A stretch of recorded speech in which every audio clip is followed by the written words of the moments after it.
ಮತ್ತು ಅಸಮಾಧಾನ ಯಾಕೆ ಹೇಳ್ತಾ ಇದ್ದೀನಿ ಅಂದರೆ, ಅವರು ಅಪೇಕ್ಷೆ ಪಟ್ಟು ಈ ಸರ್ಕಾರವನ್ನು ತಂದಿದ್ರು, ಏನೋ ಒಂದು ಬದಲಾವಣೆಯನ್ನು ಮಾಡ್ತಾರೆ ಅಂತೇಳಿ. ಅದು ನಿರೀಕ್ಷೆ ಹುಸಿಯಾಗಿದೆ. ಹಾಗಾಗಿ ಅವ್ರಿಗೆ ಬೇಸರ ಇದೆ. ಹಂಗೆ ಒಂದು ಕಡೆಗೆ ಫೈನಾನ್ಷಿಯಲ್ ಕೊಲಾಪ್ಸ್ ಆಗಿದೆ, ಬಜೆಟ್ರಿ ಅಲೋಕೇಷನ್ಸು, ರೆವಿನ್ಯೂ ಕೊಲಾಪ್ಸ್ ಆಗಿದೆ. ಆಮೇಲೆ ಎಲ್ಲದನ್ನೂ ಹಣಕಾಸಿನ ದುರ್ಬಳಕೆ ಜಾಸ್ತಿ ಆಗಿದೆ, ಕಮಿಷನ್ಸ್ ಜಾಸ್ತಿ ಇದೆ. ಕಾಂಟ್ರಾಕ್ಟರ್ಸು ಮತ್ತು ಡೆವಲಪರ್ಸು ಕರ್ನಾಟಕಕ್ಕೆ ಕೆಲಸ ಮಾಡ್ತಕ್ಕಂಥವ್ರು ಮತ್ತು ಹೊರಗಡೆಯಿಂದ ಬಂದು ಇನ್ವೆಸ್ಟ್ಮೆಂಟ್ ಮಾಡೋರಿಗೆ ನಮ್ಮ ಕರ್ನಾಟಕ ರಾಜ್ಯ ಏನು ಅಗ್ರಮಾನ ಸ್ಥಾನದಲ್ಲಿತ್ತು, ಅದು ಕೊಲಾಪ್ಸ್ ಆಗಿದೆ. ಹಾಗಾಗಿ ನಮಗೆ ಶಿವಮೊಗ್ಗ ಡಿಸ್ಟ್ರಿಕ್ಟ್, ನಮ್ಮಂಥ ಮಲೆನಾಡು ಜಾಗ ಇನ್ಫ್ರಾಸ್ಟ್ರಕ್ಚರ್ ಇವತ್ತು ಎಲ್ಲ ಕಡೆಯಿಂದನೂ ಯೂನಿಯನ್ ಗೌರ್ಮೆಂಟಿಂದ ಮತ್ತು ಸ್ಟೇಟ್ ಗೌರ್ಮೆಂಟಿಂದ ಎರಡೂ ಕಡೆಯಿಂದನೂ ಕೂಡ ಒಂದು ಹಂತದಲ್ಲಿ ಮಾಡ್ಕೊಂಡಿದ್ರು ಕೂಡ ದ ಪೇಸ್ ಆಫ್ ದ ಟೌನ್ಶಿಪ್ಪು ಮತ್ತು ಮಲೆನಾಡು ಇರ್ಬೋದು ಅಥವಾ ಕರಾವಳಿ ಇರೋದು, ಈ ಬ್ರಿಡ್ಜಿಂಗ್ ಏನು ನಡೀತಾ ಇತ್ತು, ಅದು ಈ ಪೊಲಿಟಿಕಲ್ ಸಿಚುವೇಶನ್ಸಲ್ಲಿ ಭಾಳಷ್ಟು ಕುಲ್ಗೆಡ್ತಾ ಇದೆ. ಹಾಗಾಗಿ ತತ್ಕ್ಷಣ ಅವರು ಸರ್ಕಾರವನ್ನು ನಡೆಸ್ತಾರೆ ಅಂದರೆ ಕರ್ನಾಟಕದ ಜನತೆಯ ಪರವಾಗಿ ಮತ್ತು ಕರ್ನಾಟಕ ರಾಜ್ಯದ ಹಿತಕ್ಕಾಗಿ ಅವರು ಪೊಲಿಟಿಕಲ್ ಡೆವಲಪ್ಮೆಂಟ್ಸ್ ಮಾಡಬೇಕಿತ್ತು. ಆದರೆ ಅದು ಸ್ವಾರ್ಥಕ್ಕೆ ಹೋಗಿದೆ ಅಂತ ಹೇಳಿ ನಾನು ಭಾವಿಸ್ತೀನಿ. ಕುರ್ಚಿ ಕಚ್ಚಾಟ ಅಂತ ಹೇಳಿ ಹೇಳ್ತಾ ಇದ್ದಾರೆ. ಅದು ಸಾಮಾನ್ಯವಾಗಿ ಎಲ್ಲ ಪಾರ್ಟಿಯಲ್ಲೂ ಇರ್ತವೆ, ಇರಲ್ಲ ಅಂತ ನಾನೇನು ಹೇಳೋದಿಲ್ಲ. ಆದರೆ ರಾಜ್ಯಕ್ಕೆ ಮತ್ತು ಜನತೆಗೆ ಸಂಕಷ್ಟ ತರೋದು ಅಷ್ಟು ಸೂಕ್ತ ಅಲ್ಲ ಅಂತ ನಾನು ಭಾವಿಸ್ತೀನಿ.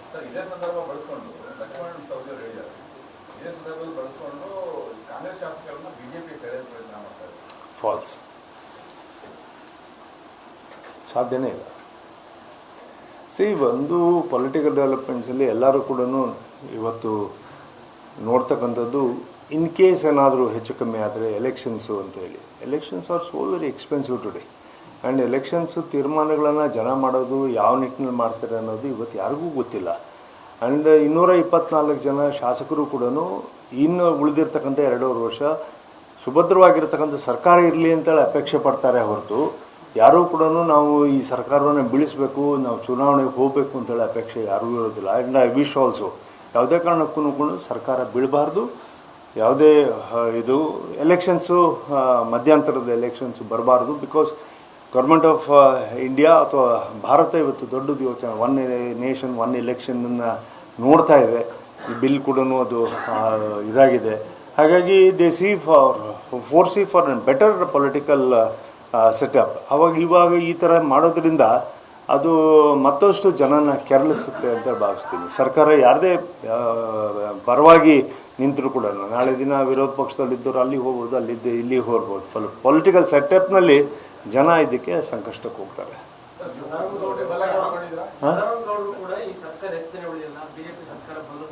ಅಲ್ಲ, is A senior man.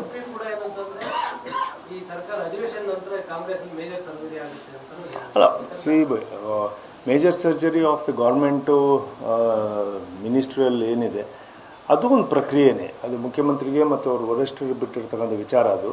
But I think ಒಂದು ರೀಶಫಲ್ ಆಗ್ತಕ್ಕಂಥ ಕರ್ನಾಟಕದ ಹಿತದೃಷ್ಟಿಯಿಂದ ಹೇಳ್ತೀನಿ, ನಾನು ಪೊಲಿಟಿಕಲಾಗಿ ಹೇಳ್ತಾ ಇಲ್ಲ. ಒಂದು ಸ್ವಲ್ಪ ಅವ್ರವ್ರ ಪರ್ಫಾರ್ಮೆನ್ಸ್ನ ನೋಡ್ಕೊಂಡು ಕರ್ನಾಟಕದ ಹಿತದೃಷ್ಟಿಯಿಂದ ಅದನ್ನ ಮಾಡೋದು ಉಳ್ಕೊಳ್ಳೋನು ಜನನೂ ಅಪೇಕ್ಷೆ ಪಡ್ತಾ ಇದ್ದಾರೆ. ಉತ್ತಮವಾಗಿರ್ತಕ್ಕಂಥವ್ರು ಬರಲಿ ಅಂತ ಅಪೇಕ್ಷೆ ಪಡ್ತಾರೆ. ಬರಲಿ, ಆ ಥರ ಮಾಡಿದರೆ it could be better or it can go worse also. I can not say. ನಾವು ರೆಬಲ್ ಅಲ್ಲ. ಒಂದು ಒಪಿನಿಯನ್ ಹೇಳೋದು ರೆಬಲ್ಸ್ ಆಗೋದಿಲ್ಲ. ಇವಾಗ ಒಂದು ಅಧ್ಯಕ್ಷರ ಪ್ರಕ್ರಿಯೆ ನಡೀತಾ ಇದೆ, ಇಡೀ ದೇಶದಲ್ಲಿ ನಡೆದಿದೆ. ನಮ್ಮ ಕೆಲವು 1-2 ರಾಜ್ಯಗಳು, ಉತ್ತರ ಪ್ರದೇಶ ಮತ್ತು ಕರ್ನಾಟಕ ಈ ಥರ ಉಳ್ಕೊಂಡಿದೆ. ಆ ಪ್ರಕ್ರಿಯೆ ನಡೆಯೋವರೆಗೂ ನಮಗೊಂದು ಅವಕಾಶ ಇದೆ ಟು ವಾಯ್ಸ್. ಕೊಟ್ಟಿರ್ತಕ್ಕಂಥ ನಿರ್ಧಾರವನ್ನು ನಾವು ಪಾಲನೆ ಮಾಡ್ತಕ್ಕಂಥ ಕಾರ್ಯಕರ್ತರು ನಾವು ಆಗಿದ್ದೀವಿ ಮತ್ತು ಅದರಲ್ಲಿ ನಿರಂತರವಾಗಿದ್ದೀವಿ. ಹಾಗಾಗಿ ನನ್ನ ಒಪಿನಿಯನ್ ಹೇಳ್ತಕ್ಕಂಥದ್ದು we have instead of telling it ಒಬ್ಬರಾಗಿ ಹೇಳೋದಕ್ಕಿಂತ ಒಂದು ಗುಂಪಾಗಿ ನಾವೆಲ್ಲರೂ ಕೂಡ ನನ್ನ ಒಪಿನಿಯನ್ ಹೇಳಿದ್ದೀವಿ. ಸೊ ದ್ಯಾಟ್ ಯಾರೂ ಇಂಡಿವಿಜುವಲ್ ಆಗಿ ಟಾರ್ಗೆಟ್ ಮಾಡಿ ಇವನಿಗೋಸ್ಕರನೇ ಬದಲಾವಣೆ ಆಗಿದೆ ಅನ್ನೋ ಅಪೇಕ್ಷೆ ಅಲ್ಲ. ಯಾರು ಇದು ಕಡಿಮೆ, ಯಾರು ದೊಡ್ಡವರು ಅಂತ ಹೇಳಿ ನಾನು ಹೇಳ್ತಲ್ಲ. ಅದು ಇರ್ತಕ್ಕಂಥವ್ರು ಯಾರು ಕೆಟ್ಟವರು ಒಳ್ಳೆಯವರು ಅನ್ನೋ ವಾದಕ್ಕೂ ಕೂಡ ಅಲ್ಲ. In future of the political development ಇದು it could be change a better situation in Karnataka ಅಂತೇಳಿ ನಾವು ಭಾವಿಸಿದ್ವಿ. ಹಾಗಾಗಿ ಐ ಹೋಪ್ ವರಿಷ್ಠರು ಏನು ತಗೊಳ್ತಕ್ಕಂಥ ತೀರ್ಮಾನ ಇದೆಯೋ ಒಪಿನಿಯನ್ನು ಕ್ಲೋಸ್ ಮಾಡೋವರೆಗೂ, ನೀವು ಒಪಿನಿಯನ್ ಇಸ್ ಕ್ಲೋಸ್ಡ್ ಅಂತ ಹೇಳೋವರೆಗೂ we will build up our opinion.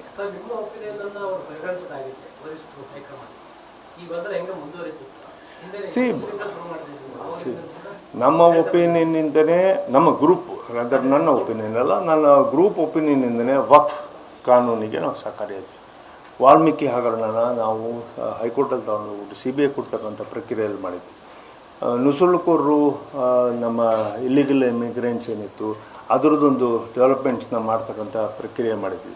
ಇವಾಗ again we are started one more, ಇಲ್ಲ ಈ ರಿಸರ್ವೇಷನ್ಸ್ ಇಂಥದ್ದು ಜನಗಣತಿ ಮಾಡ್ತಕ್ಕಂಥ ಸಂದರ್ಭದಲ್ಲಿ ಯಾರ್ಯಾರನ್ನೂ ತಗೊಂಡು ಹೋಗ್ಬಿಟ್ಟು ಇವನು ಕುರುಬಾ ಕ್ರಿಶ್ಚಿಯನ್ನು, ಇವನು ಕುರುಬಾ ಇದು ಅಂತ ಹೇಳಿ ಮಾಡಿಬಿಟ್ಟು ಮತ್ತೆ ಅದನ್ನು ವಿತ್ಡ್ರಾ ಮಾಡಿ ಸ್ಟೇಟ್ ಆಫ್ ಕನ್ಫ್ಯೂಷನ್, ಈ ಥರ ಸೋಷಲ್ ಕನ್ಸರ್ನ್ ಇರ್ತಕ್ಕಂಥ ಏನಿದ್ದಾವೆ ಅದಕ್ಕೆ ನಾವು ನಮ್ಮ ವಾದವನ್ನು ಇಟ್ಟಿದ್ದೀವಿ. ಅದು ಇಟ್ ಈಸ್ ಟೇಕನ್ ವೆಲ್. ಅದು ಕೇಂದ್ರ ಸರ್ಕಾರನೂ ತಗೊಂಡಿದೆ, ಇಲ್ಲ ರಾಜ್ಯ ಸರ್ಕಾರಗಳು BJPಯಿಂದ ತಗೊಳ್ತು, ಪ್ರತಿಪಕ್ಷಗಳಿಂದ ತಗೊಂಡಿದೆ. ಹಾಗಾಗಿ ಒಪಿನಿಯನ್ ಕೊಡ್ತಕ್ಕಂಥದ್ರಲ್ಲಿ ಯಾವುದೇ ತಪ್ಪಿಲ್ಲ ಅಂತ ಹೇಳಿ ನಾನು ಬನ್ನಿ. ಚೆನ್ನಾಗಿದ್ದೀರಾ?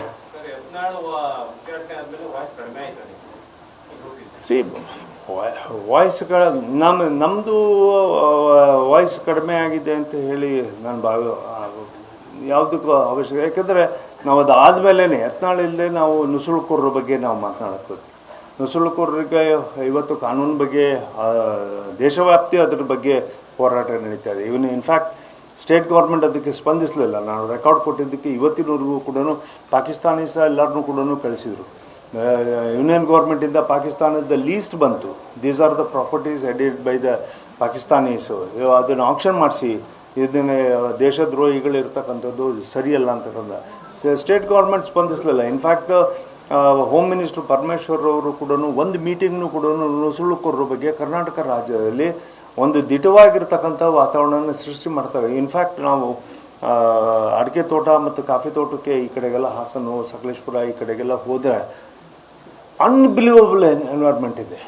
It is so scary. In fact ಹೆಂಗೆ ಅಷ್ಟು ಭಯ ಹುಟ್ಟಿಸಿದ್ದಾರೆ ಅಂದರೆ ಪ್ಲಾಂಟೇಶನ್ ಓನರ್ಸಿಗೆ ಥ್ರೆಟ್ ಮಾಡೋ ಲೆವೆಲಿಗಿದ್ದಾರೆ. ನಮ್ಮ ಕನ್ನಡಿಗರಿಗೆ, ನಮ್ಮ ಸ್ಥಳೀಯ ಜನಕ್ಕೆ ಒಂದೇ ದಿನ ಕೆಲಸ ಕೊಡ್ತಾರೆ, ಒಂದೇ ದಿನ.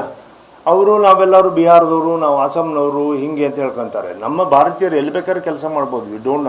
ಬಾಂಗ್ಲಾದೇಶಿಸೇ ಲೀಗಲ್ ಆಗಿ ಬಂದರೂ ಕೂಡ ಇಟ್ ಈಸ್ ಅಕ್ಸೆಪ್ಟಬಲ್. ಬಟ್ ಇದು ಇಲ್ಲೀಗಲ್ ಆಗಿದ್ದುಬಿಟ್ಟು ಥ್ರೆಟ್ ಕೊಡ್ತಕ್ಕಂಥ ಲೆವೆಲ್ಲಿಗೆ ಹೋದರೆ ಸೆಕ್ಯೂರಿಟಿ ಆಫ್ ದ ನೇಷನ್ ಸೆಕ್ಯೂರಿಟಿನೇ ಒಂದು ಕ್ವಶನ್ ಮಾರ್ಕಲ್ಲಿದೆ. ಅದು I not say union government ಇದಕ್ಕೇನು ಮಾಡಬೇಕಿತ್ತು ಇದು ಅಂತ ಹೇಳಿ ಅದನ್ನ ಇದು ಮಾಡೋಲ್ಲ. Both the governments are responsible for this ಅಂತ ನಾನು ಅನ್ಕೊಂಡಿದ್ದೀನಿ. ಹಾಗಾಗಿ ಐ ಫೀಲ್ ಒಂದು ಸ್ವಲ್ಪ ಯತ್ನಾಳ್ ಅವ್ರಿಗೂ ಮತ್ತು ನಮ್ಮ ಆ್ಯಕ್ಟಿವಿಟೀಸ್ಗೂ ನಮ್ಮ ಉದ್ದೇಶ ಏನಿತ್ತು, ವಾಯ್ಸಿಂಗ್ ಏನಿತ್ತು, that we continue. And Yatnal ಅವರು ಇವತ್ತು ಹೊರಗಡೆ ಹೋದ್ಮೇಲೆ I think he is more popular today. ನೀವೇನು ನೋಡಿದ್ದೀರಿ ಅಂದರೆ ನಾವು ಇದ್ದಾಗ ಪಾಪ್ಯುಲರ್ ಇರಲಿಲ್ಲ ಅಂತಲ್ಲ, ಬಟ್ ವಿ ಯೂಸ್ ಟು ಇಲ್ಲ ನೀವು ಮಾತನಾಡತಕ್ಕಂಥ ಒಂದು ಸ್ವಲ್ಪ ಏನಿದೆ ವರ್ಷ ಏನಿದೆ, ಉತ್ತರ ಕರ್ನಾಟಕದ ಗಂಡು ಮೆಟ್ಟದ ಭಾಷೆ ಅದು ಒಡೆದಾಕ್ಬಿಡ್ತಾರೆ ಅವ್ರು ಒಂದೇ ಸರಿಗೆ. ಅದು ಹೊಡೆದ ತಕ್ಷಣವೇ ಒಂದೊಂದು ಸರಿ ವೈರಲ್ ಆಗ್ಬಿಡ್ತವೆ. ಹಾಗೆ ಆದಾಗ ಇದಾಗಿತ್ತು. ಬಟ್ ಯತ್ನಾಳ್ ಅವರು ನಮ್ಮ ಜೊತೆ ಸಂಪರ್ಕದಲ್ಲಿದ್ದಾರೆ. BJPಯ ತತ್ವ ಸಿದ್ಧಾಂತಗಳ ಜೊತೆಗೆ ಅವರು ಪಕ್ವಾಗಿದ್ದಾರೆ. So today or tomorrow BJP party will consider him ಅಂತೇಳಿ. Sorry sir, I did not get it.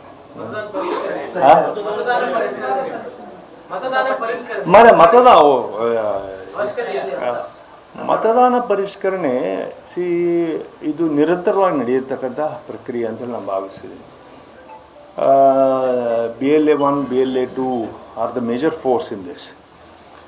ಇವತ್ತು ಶ್ರೀಯುತ ರಾಹುಲ್ ಗಾಂಧಿ ಅವರು, leader of the opposition in parliament ಅವರು ಏನು ಒಂದು ಕಾಂಗ್ರೆಸ್ ಪಾರ್ಟಿ ಒಂದು ವಾದವನ್ನು ಇಟ್ಕೊಂಡಿತ್ತು, ಇಲ್ಲ ಇವರೆಲ್ಲರನ್ನೂ ತೆಗೆದುಬಿಟ್ರೆ ನಮಗೆ ವೋಟಿಂಗ್ ಬ್ಯಾನರ್ಸ್ ಇದನ್ನು ಹೋಗ್ತಾ ಇದೆ, ಅಥವಾ ಇವರು ಬೇಕು ಅಂತಲೇ ಎಲೆಕ್ಷನ್ ಕಮಿಷನ್ ಜೊತೆಗೆ ಕೂತ್ಕೊಂಡ್ಬಿಟ್ಟು ಮಾಡ್ತಾ ಇದ್ದಾರೆ ಅಂತ ವಾದ ಏನಿದೆ. ಐ ಥಿಂಕ್ ಒಂದು ವೇಳೆ ಆ ಥರ ಏನಾದ್ರು ಆಗಿದ್ದರೆ ಅಥವಾ ಮಾಡಿದರೆ ನೀವೊಂದು ಸರಿ ಬ್ಲ್ಯಾಕ್ ಆ್ಯಂಡ್ ವೈಟಲ್ಲಿ ಬರಬೇಕು. ನೀವೊಂದು ಶ್ವೇತಪತ್ರವನ್ನು ನಿಮ್ಮ ಕಡೆಯಿಂದನಾದ್ರು ಹೊರಡಿಸ್ರಿ, ನಿಮಗೆ ಏನು ಬೇಕು ಅಂತನಾದ್ರು ಹೊರಡಿಸ್ರಿ. ಇವಾಗ ಹೊರಗೆ ನುಸುಳುಕೋರನ್ನ ಅಥವಾ ಇಲ್ಲಿಗಲ್ ಇಮಿಗ್ರೆಂಟ್ಸನ್ನು ಅಥವಾ ಯಾರ್ಯಾರು ಇಲ್ಲಿಗಲ್ ಡಾಕ್ಯುಮೆಂಟ್ಸ್ ಮಾಡ್ಕೊಂಡಿದ್ದಾರೆ, ಆಧಾರ್ ಕಾರ್ಡ್ ಮಾಡ್ಕೊಂಡಿದ್ದಾರೆ, ನಮ್ಮ ಟ್ಯಾಕ್ಸ್ ಪೇಯರ್ಸ್ ಮನಿನ ತಿಂತಾ ಇದ್ದಾರೆ. ಆಮೇಲೆ ಇಲ್ಲಿಂದ ಆದಾಯ ಬಂದಿದ್ದನ್ನು ನೀವು ಹವಾಲ ಮಾಡಿಕೊಂಡು ನೀವು ಬಾಂಗ್ಲಾದೇಶಕ್ಕೆ ಕಳಿಸ್ತೀರಾ, ಟೆರರಿಸ್ಟಿಗೆ ಕಳಿಸ್ತೀರಾ, ಇದರದೆಲ್ಲ ವಾತಾವರಣ ಸೃಷ್ಟಿಯಾಗಿದೆ. ಅದಕ್ಕೆ ನೀವು ಒಂದು ಕ್ಲಾರಿಟಿ ಕೊಡಬೇಕು ಅನ್ನೋದಾದರೆ ದಿಸ್ ಪ್ರೋಸೆಸ್ಸು ಅನಿವಾರ್ಯ ಅಂತೇಳಿ ಭಾವಿಸ್ತೀನಿ. ಆಮೇಲೆ ಮತ ಪರಿಷ್ಕರಣೆ ಆಗೋದು ಇದೆಲ್ಲದೂ ಕೂಡ ಒಂದು ಸ್ವಾಭಾವಿಕ ಆಗಿರ್ತಕ್ಕಂಥ ಪ್ರಕ್ರಿಯೆ. ಅದು ಎಷ್ಟೊಂದು ನಮ್ಮ ಊರಿನಲ್ಲೇ ನಾವು ಹೇಳ್ತೀವಿ, ಇಲ್ಲ ಅವ್ನು ಬೆಂಗಳೂರಿನಲ್ಲಿದ್ದಾನೆ, ಇಲ್ಲಿಂದ ಒಂದು ವೋಟರ್ ಲಿಸ್ಟಲ್ಲಿ ತೆಗೆದ್ರಿ ಅಂದರೆ ಅವನು ಊರಿಂದ ದೂರ ಆಗ್ತಾನೆ. ಮತ್ತೆ ಬೇಕು ಅಂದರೆ ಅವನು ಬಂದ್ಬಿಟ್ಟು ಹಾಕ್ಸ್ಕೊಳ್ತಾನೆ. ಸೊ ಒಂದು ಪ್ರಕ್ರಿಯೆಯಲ್ಲಿ BLA 1 and BLA 2 of all the parties ಆಗ್ತಾರೆ.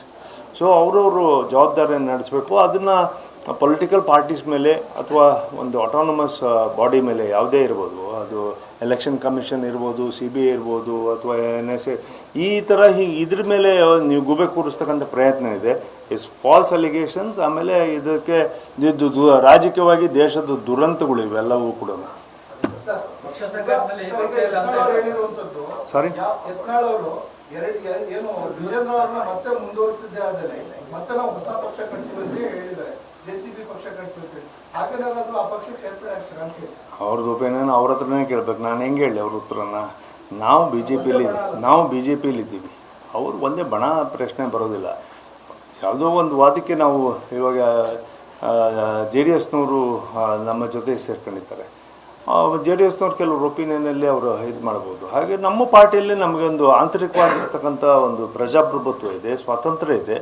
ನಾವು ಅದನ್ನು ಮನ್ನೆ ಮಾಡೋದಕ್ಕೆ ನಮಗೆ ಹಕ್ಕಿದೆ. ಆ ಪ್ರಕಾರವಾಗಿ ನಾವು ಮಾಡಿದ್ದೀವಿ ಹೊರತು ಐ ಡೋಂಟ್ ಥಿಂಕ್ ಯತ್ನಾಳ್ ಅವ್ರ ಮಾತನ್ನ ನಾನು ಮಾತನಾಡೋಕ್ಕಾಗಲ್ಲ.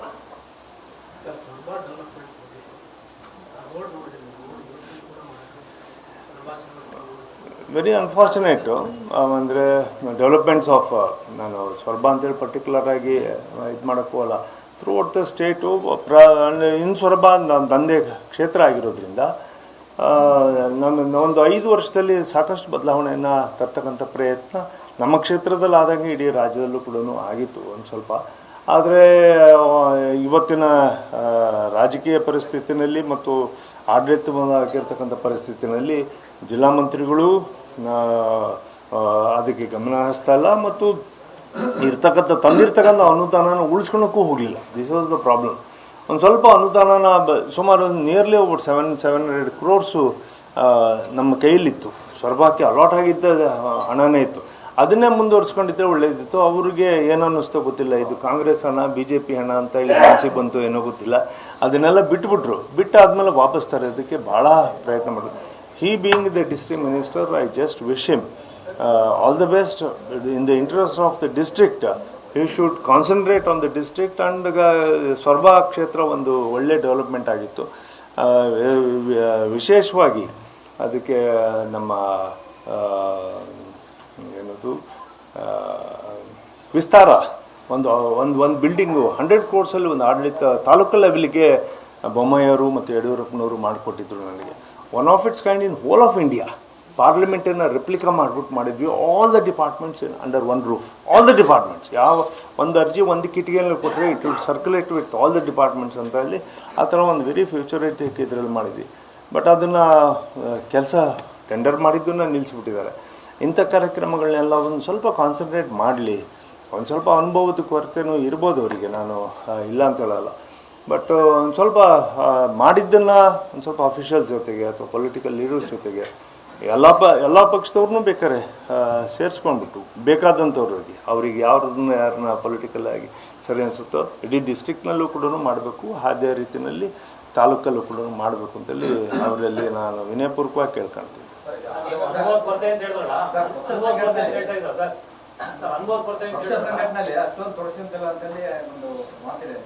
ಸಾರಿ, ಜಿಲ್ಲಾ ಕೇಂದ್ರಗಳಿಗೆ ಬರ್ತಾ ಇಲ್ಲ ಜಾಸ್ತಿ, ಜಿಲ್ಲಾ ಕಚೇರಿ ಕಾರ್ಯಾಲಯಕ್ಕೆ ಪಕ್ಷ ಸಂಘಟನೆ ಸ್ವಲ್ಪ ಲೇಟ್ ಆಗ್ತದೆ. ಕರೆದಾಗ ಬರ್ತೀನಿ, ನಾನು ಕರೆದಿಲ್ಲ, ನಾನು ಬಂದಿಲ್ಲ. ಕರೆದಾಗ ನಮ್ಮ ಪಕ್ಷ ಯಾವಾಗ ಆಹ್ವಾನ ಕೊಡ್ತದೋ, ಯಾವತ್ತು ಆದೇಶ ಮಾಡ್ತದೋ ಆದೇಶನ ನಾನು ಮೀರೋದಿಲ್ಲ. ಸದ್ಯಕ್ಕೆ ನನಗೆ ಯಾವುದೇ ಸಭೆಗಳಿಗೂ ಕೂಡ ಕರೆದಿಲ್ಲ. ಕೇಂದ್ರದಲ್ಲಿ ಕರೆದಿದ್ದಾರೆ. ಕೇಂದ್ರದಲ್ಲಿ ನಮಗೆ ಕರೆದಾಗ ನಾನು ಅನುಕೂಲಕ್ಕೆ ತಕ್ಕಂತೆ ನಾನು ಹೋಗಿದ್ದೀನಿ. ಒಂದು ಸ್ವಲ್ಪ ಫಿಲ್ಮ್ ಆ್ಯಕ್ಟಿವಿಟೀಸ್ ಎಲ್ಲ ಇದೆ. ಹಾಂ, ನಿಮ್ಮನ್ನು ನಿರ್ಲಕ್ಷ್ಯ ಮಾಡಿದೆ ಜಿಲ್ಲಾ ಬಿಜೆಪಿ ಅಂತನಾ? ಜಿಲ್ಲಾ ಬಿ ಜೆ ಪಿ ನಿರ್ಲಕ್ಷ್ಯ ಮಾಡಿದ್ದೆ ಅಂತೇಳಿ ನಾನು ಹೇಳೋದಿಲ್ಲ. ಆದರೆ ರಾಜಕೀಯ ಪರಿಸ್ಥಿತಿಯಿಂದ ಒಂದು ಸ್ವಲ್ಪ ದಾರಿಗಳು ಕೌಲು ಹೊಡೆದಿದೆ. ನಾನು ಇಲ್ಲ ಅಂತಲೂ ಕೂಡ ಹೇಳೋದಿಲ್ಲ, ಕೌಲು ಹೊಡೆದಿದೆ. ಅದನ್ನು ಸರಿ ಮಾಡ್ಕೊಳ್ತಕ್ಕಂಥದ್ದು ನಮ್ಮ ನಾಲ್ಕುಡೆ ಮಧ್ಯೆ ನಾವು ಸರಿ ಮಾಡ್ಕೊಳ್ತಕ್ಕಂಥ ಕೆಲಸಕ್ಕೆ ನಾವು ಕೈ ಹಾಕಿದ್ದೀವಿ, ಆಗುತ್ತೆ. ಸರ್, ಈಗ ನೀವು ಅನುಭವ ಕೊರತೆ ಅಂತಂದ್ರಿ ಸಚಿವರಿಗೆ, ಬಟ್ ಮೊನ್ನೆ ತೀರ್ಥಹಳ್ಳಿಗೆ ಮಾತಾಡುವಂಥ ಸಚಿವರು ನಿಮ್ಮ ನಿಮ್ಮದೇ ಪಕ್ಷದ ಹಿರಿಯ ಮುಖಂಡರು ಬಚ್ಚ ನನ್ನ ಅನುಭವದ ಪ್ರಕಾರ ಆಗೋದಂತ. ನನ್ನ ಅನುಭವದ ಮುಂದೆ ಆಗ ಬಚ್ಚ ಇವಾಗ 2 ವರ್ಷದಲ್ಲಿ ಅವರಿಗೆ ಚೆನ್ನಾಗಿ ಜ್ಞಾನೇಂದ್ರ ಅವ್ರನ್ನ ಬಚ್ಚ ಅಂತ ಹೇಳಿ ಕರೀತಾರೆ ಅನ್ನೋದಾದರೆ ಅನುಭವ ಚೆನ್ನಾಗಿ ಬಂದಿದೆ ಅಂತ ಅರ್ಥ. ನಾನು ನನ್ನ ಅನುಭವನ ಹೇಗೆ ಹಂಚ್ಕೊಂಡೆ ಅಂದರೆ, 5 ವರ್ಷ ನಾವು SM ಕೃಷ್ಣವ್ರು ಮಿನಿಸ್ಟ್ರ್ ಆಗಿದ್ವಿ. ಆದರೂ ಕೂಡ ನಮಗೆ ಪೂರ್ಣವಾಗಿ ಇನ್ನೂ ಕಲಿಕೆ ಇತ್ತು ಅಂತೇಳಿ ಅನಿಸಿತ್ತು. ಶಾಸಕರಾಗಿದ್ವಿ, ಇನ್ನೂ ಕೂಡ ಕಲಿಬೇಕಿತ್ತು. ಒಬ್ಬ ಇಂಜಿನಿಯರ್ ಆಗಿ ಒಬ್ಬ ರೈತ ಏನು ಹೇಳ್ತಾನೋ ಅದನ್ನು ನೋಡ್ಕೊಂಡು ಕಲಿಬೇಕಿತ್ತು. 2 ವರ್ಷದಲ್ಲಿ ಜ್ಞಾನೇಂದ್ರ ಅವ್ರನ್ನ ಅವರು ಬಚ್ಚ ಅಂತಾರೆ ಅನ್ನೋದಾದರೆ ಅವರಿಗೆ ಕಲಿಕೆ ಜಾಸ್ತಿ ಆಗಿದೆ ಅಂತ ಅನಿಸುತ್ತೆ. ಅವರು ಹೇಳಿದಾರಲ್ಲ, ಅದೇ ವ್ಯಾಖ್ಯಾನಕ್ಕೆ ನಾನು ಹೇಳಿದ್ದು. ಅವ್ರು ಹೇಳಿದಾರಂದ್ರೆ ಅದೇ ವ್ಯಾಖ್ಯಾನ.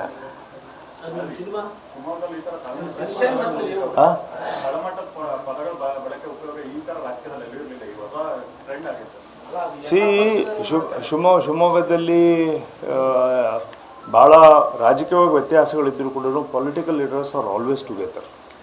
ಯಡಿಯೂರಪ್ಪನವರು, ಈಶ್ವರಪ್ಪನವರು, ಕಾಗೋಡು ತಿಮ್ಮಪ್ಪನವರು, ಬಂಗಾರಪ್ಪನವರು, JH ಪಟೇಲ್ರು, ಮತ್ತು ಅನೇಕ ನಾಯಕರುಗಳು. ಅವ್ರ ವ್ಯತ್ಯಾಸಗಳು ವಿಧಾನಸೌಧದಲ್ಲಿ ಅವ್ರು ಏನೇ ಇದು ಮಾಡಿದ್ರು ಕೂಡ ಶಿವಮೊಗ್ಗ ಡಿಸ್ಟ್ರಿಕ್ಟ್ ಅಂತೇಳಿ ಬಂದಾಗ, old Shivamogga district including Davanagere, ನಾಳೆ ಮತ್ತು ಚನ್ನಗಿರಿಯನ್ನು ಇಟ್ಕೊಂಡು ಹೇಳ್ತಾ ಇದ್ದಿದೆ. ಇವರಿಷ್ಟು ಕೂಡ ಒಟ್ಟಿಗೆ ಬರ್ತಾಯಿದ್ರು in the interest of the district. ಅದೊಂದು ಸ್ವಲ್ಪ ಕಲ್ಚರು ಇವಾಗ ಒಂದು ಸ್ವಲ್ಪ ಅಳಿಸಿದೆ ಅಂತಲೇ ಹೇಳೋದಿಲ್ಲ, ತಪ್ಪಿದೆ ಅಂತಲೂ ಹೇಳೋದಿಲ್ಲ. ಬಿಕಾಸ್ ಎಲ್ಲ ಹತ್ರನೂ ಸೇರ್ತಾರೆ. ಇನ್ನೊಂದು ಸ್ವಲ್ಪ ಸರಿ ಆಗ್ತಕ್ಕಂಥ ಅವಶ್ಯಕತೆ ಇದೆ ಅಂತೇಳಿ ಭಾವಿಸ್ತೀನಿ.